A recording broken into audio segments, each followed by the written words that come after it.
Hey everyone, welcome to week 28. This is day 3, Wednesday, and this is our ongoing You're Not Supposed to week.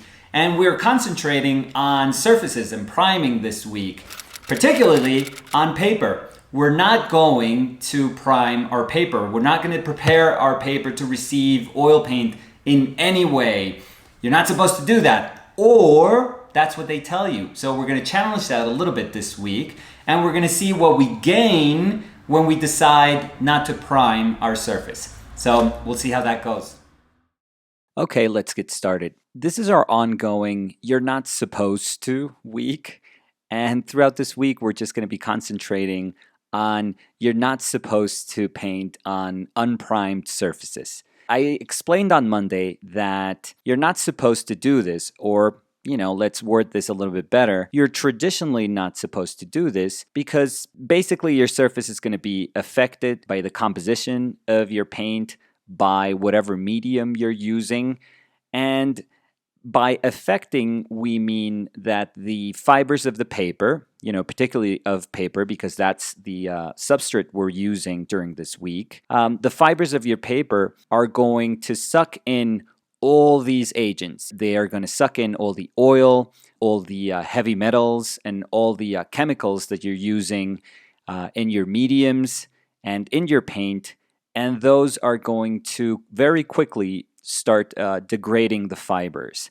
They are going to basically do what is going to happen naturally, but they're going to make it happen very quickly. Your paint degrades over time. Pigments degrade over time. That is just simply a truth. Linen, for example, if we were using linen as our support, as our surface, that's going to degrade over time because it is organic and it's affected by light, it's affected by moisture, so it is going to degrade. That's just a simple truth. Paper is the same way. The fibers that are basically the makeup of your paper, they are going to degrade over time, especially if the paper is acidic. They will be affected by a ton of environmental factors. So paper does change over time. That is also a simple truth. If you look at any drawing that you'll ever going to see in any museum, any drawing that's over, maybe 100 years old, you'll see that the paper has changed color, maybe the drawing has faded, and museums will go to extents to try and preserve as much as they can those drawings, particularly by diminishing the amount of light that can affect that drawing. So usually when you go into a room where there are pastel drawings or where there's watercolors or essentially where there's a drawing collection, you'll see those in hallways, for example, in sort of closed hallways or in enclosed rooms where they're very dimly lit. That's the reason those drawings are particularly placed in those rooms, and they're not affected by like a skylight or by light that's coming from a big window. So the process of all these agents that are slowly degrading the paper is, again, something that happens naturally even if we prime our supports properly. That is something that is absolutely unavoidable. Now, some paintings are in fantastic shape, absolutely fantastic shape. I've seen some Rubens that you could swear were painted like yesterday. It is amazing what a good technique can do and how incredible it is at ensuring that your painting kind of survives as much as it can and remain quote unquote unchanged through the passage of time. Something that we're not conscious of is that paintings are touched up constantly. Every time a painting is shown in some exhibition, every time you see a particular show where a painting has to travel, museums usually have to examine the painting, examine the condition of the painting as it leaves, and also museums will examine it as they receive it. And what happens usually is that they will be touched up if they see any cracks or if they see kind of like little blemishes, and they will be revarnished, so the painting just looks absolutely wonderful once it goes and travels to all these shows and exhibitions. So paintings are usually taken, great care of, just so that you can see them as this perfect thing every single time you see it. 10 years can go by, and this painting remains in perfect condition.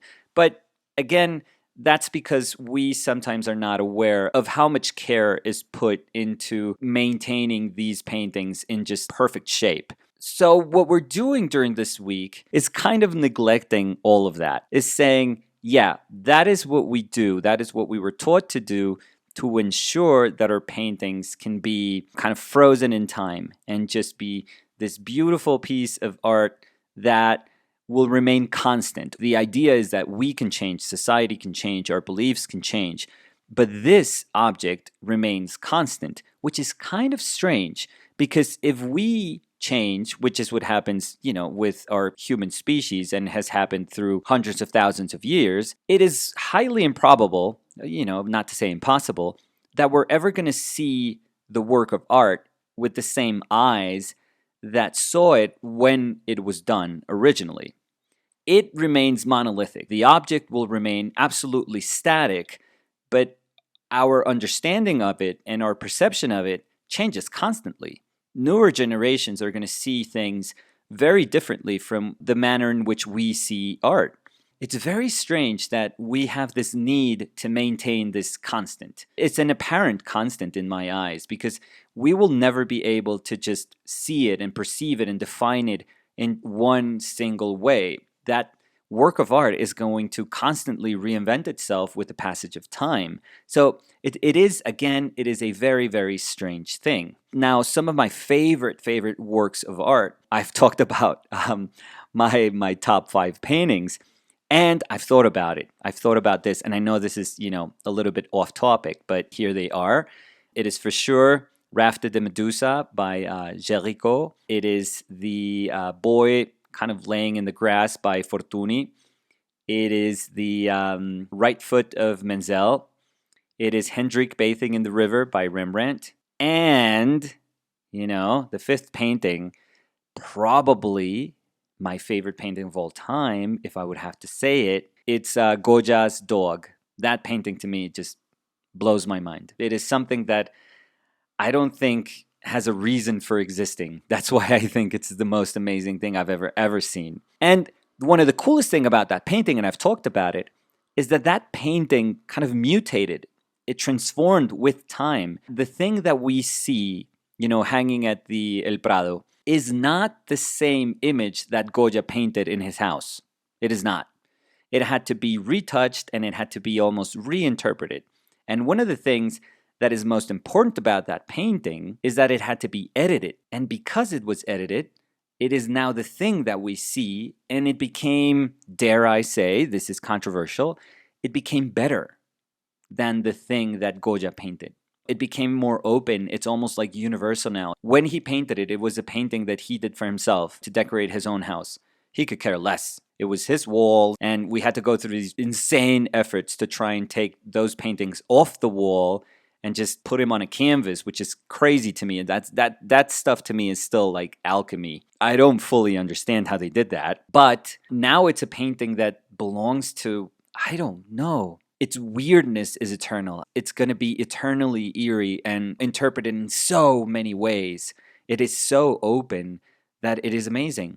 But it was not just Goya's effort when painting it. It was that time and this absurd technique of trying to transfer a painting off a wall onto a canvas and then having to retouch it and reinterpret it made it so that the image was just so vague. The understanding of the image was so vague that it just opened up, a world of possibilities. So I love that a work of art, instead of being this immovable object, this fossilized thing, can become this fluid idea. And that it doesn't really have to answer solely to what the artist wanted to say. Or better yet, to our interpretation of what the artist wanted to say. Because many, many times we have no clue what the artist's intent was. I mean, there's records of what the artist wanted to do with some paintings, but not with every single painting in art history. We have no idea why many, many paintings were painted and what was behind the effort of painting them. So it is always a matter of us interpreting that and us trying to define, to impose a definition onto those paintings. What we're doing this week, it kind of goes beyond the simple act of just saying, yeah, I'm not going to prime a surface, and that's about it. And let's just see how the technical part of painting is affected. how my painting behaves when I don't prime a surface. That's kind of like the most basic part of the exercise that we're doing. And I'll tell you right now, that's actually an incredibly enjoyable part. I am loving the way paint is behaving under my brush because it just feels like clay. It feels far more sculptural and solid. I always associate paint with a medium that's kind of flowy, but this is just pigment. It brings it back to its very earthly quality. And I absolutely love that.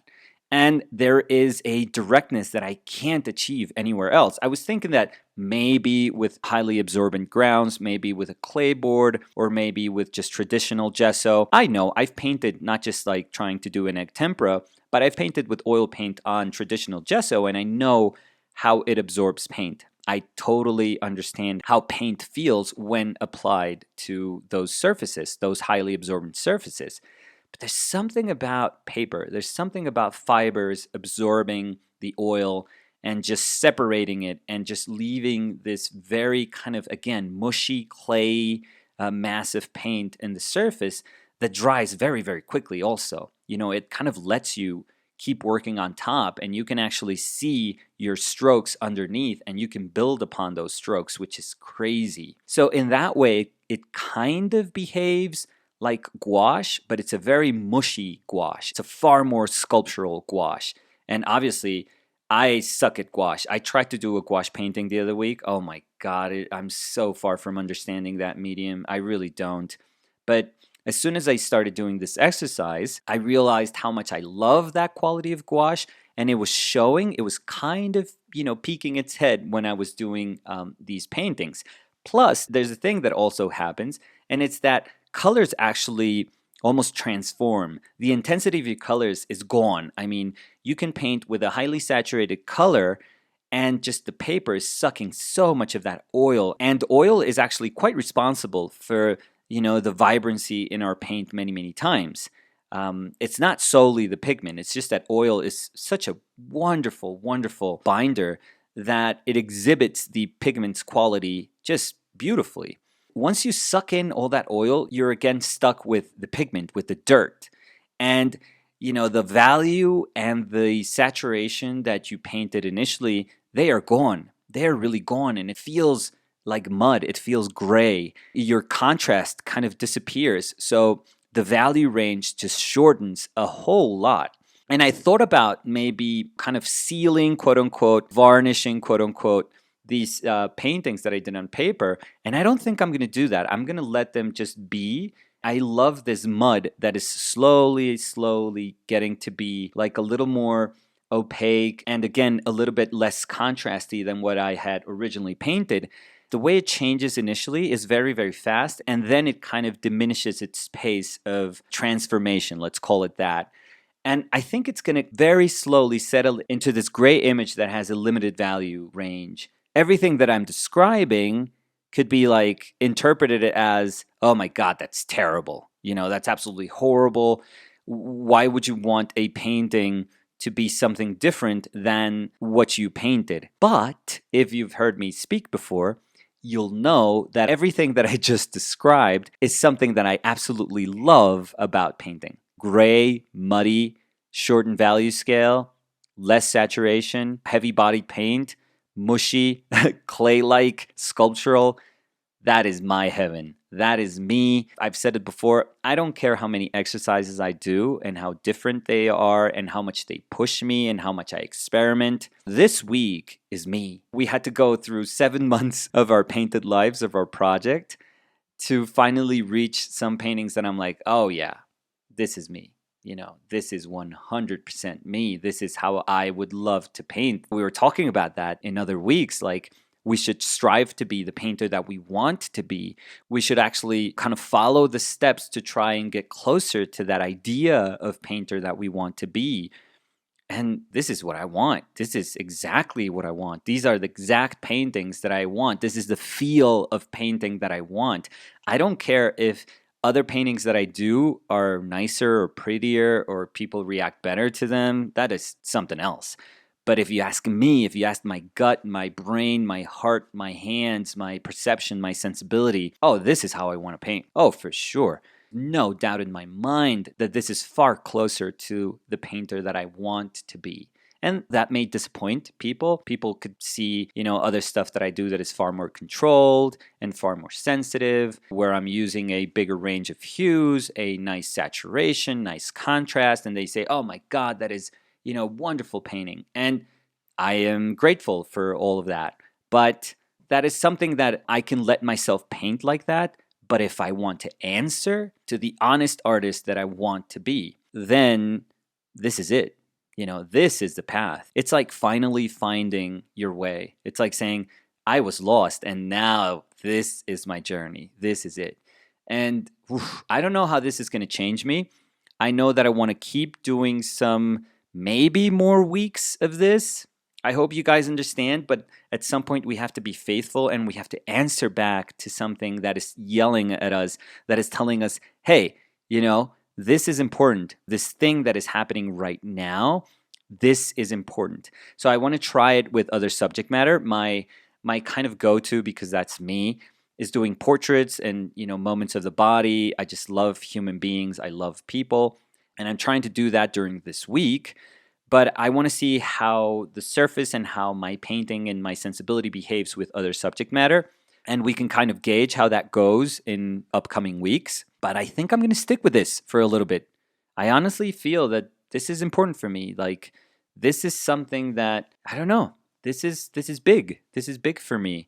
It may be just a dumb exercise, but I feel there's something beyond the exercise behind these paintings. And I have to answer to it. Like, I know this project is important, but far more important is just the fact that I have to be honest with what's going on. And I don't think it has to do with just suddenly painting on an unprimed surface. I think my mind had to be ready. I think, all the experiences that I've kind of gathered through this year's project, they are letting me be open to something like this happening. And more importantly, letting me pay attention to them. Because maybe I had done other painting, and for sure I had done other paintings on unprimed surfaces, but I had seen them simply as, yeah, I'm going to do this painting and whoa, look what happens, and then I'm done, and then I just tick off that box and I'm done. I remember a couple of paintings I painted on jute, which is a beautiful, beautiful surface. I mean, oh my God, talk about bucket loads of paint. I probably had to use maybe 4 times as much paint as I would usually use on a painting to try and make jute seem like it was holding enough paint. And it was a wonderful experience, but I only did 2 paintings, and I feel like I had an introduction to the surface, but I didn't really understand it. I didn't really generate like a deep relationship with it. I think that this week is a little bit different. Yes, it is an introduction because it is 5 paintings, and I did an extra painting of Samu, so it's 6 paintings. But it did something different. I always think that in life we get these moments where it's not that things don't happen. Sometimes we convince ourselves that just nothing happens. There's nothing happening in my life. This is boring. Nothing is going on. My life is going nowhere. And I don't believe that. What I believe in is that we don't give ourselves the opportunity to see the things that are going on and that we're not ready for them. We are blind to them.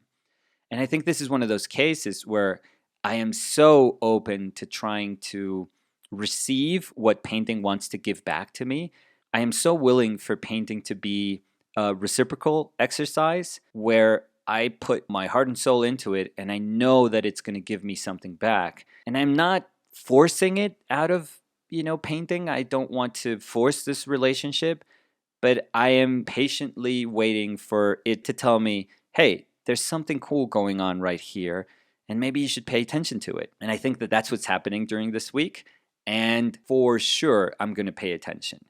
And I was kind of reflecting upon why this particular exercise moves me so much, because it does fundamentally move me. And I remember a show I saw on probably one of the greatest draftsmen in all of art history. I mean, I would say he is one of the top 5 draftsmen in history. And it's Toulouse-Lautrec. He was just a genius. He was extraordinary. this extraordinary human being. By the way, if you've never seen the movie, Lautrec, I mean, it's what, 20 years old maybe? That is an amazing movie. That is a gorgeous portrayal of him. So, yeah, super recommended. Lautrec was just a miracle. This exceptional, once in a lifetime human being that just oozed confidence when drawing. It's one of those things that will never repeat itself. And I remember seeing so many of his paintings done on just this raw piece of cardboard and saying, what the hell is this? You know, is this how just drunk people paint? Like, but I just thought, this is incredible. This is amazing. And of course, I was also fascinated because there were these exceptionally fragile objects also, because it is cardboard, 19th century cardboard, late 19th century cardboard. That thing has to be so acidic that I'm surprised it just doesn't explode or something. So, of course, these paintings are not going to last, another 100 years. They are going to slowly, slowly fade and fade. And museums can go into insane amounts of efforts, but I think it's just highly improbable that they're going to be able to have these paintings remain in the same condition that we have them right now, which is for sure a very different condition from the one that he painted 100 years ago. So when I saw these paintings, I was blown away. There's a directness, there's a freshness, there's a not give a crap about anything quality to them that I was like, this is glorious. Painting as joy, painting as my want in life. This is something that I can't separate from myself. This is me with a piece of cardboard going into essentially a bar and just saying, I'm going to sketch and paint and have a few pints. And that is essentially Lautrec. Those paintings did a number on me because I can't take them off my mind. I can't erase them from my memory. They were that important, I think, that first time I saw them. And every time I remember them, and every time I'm lucky enough to see another painting of Lautrec on cardboard, I'm blown away. I am fascinated by it. I'm intrigued by it. I realize how far I am from being a fantastic drawer like he was. Because he built a painting very differently from what I do. He would build it up from very thin kind of strokes, and there's kind of like this cross-hatching element to it. So it's almost, I'm exaggerating a little bit, but it's almost akin to egg tempera, to how you would build up an egg tempera painting. But obviously he was being very impressionistic about it, and his strokes are far bolder and broader in size. There is something about the way he approaches painting that is fundamentally different from the way I kind of approach painting. But I guess it has to do with his being completely enamored by drawing. I feel that the way he painted was just echoing his love for drawing and mark making and drawing. That's just something that I don't possess. That's something that extraordinary people, one person in the billions of people that compose our species was able to do that. I think this week is a love letter to Toulouse-Lautrec. Don't make me do that list because I'm not ready for it. But I know he's there. Oh, for sure, top 5. But yeah, this is me just honoring the way in which I was just enchanted, enthralled by looking at his work 20 some odd years ago and saying, oh yeah, this is, again, this is it. So that was it for today. Join us tomorrow where we go through another effort in trying to to disregard what you're supposed to do when priming a surface. I think today I was happy that I could do something a little bit softer with this painting of Danny. And tomorrow I'm going to see if I paint a self-portrait. And, it's not going to be soft at all. I'm going to take some chances with it. So we'll see how that goes. But thank you guys for hanging out. I'll see you tomorrow. Bye.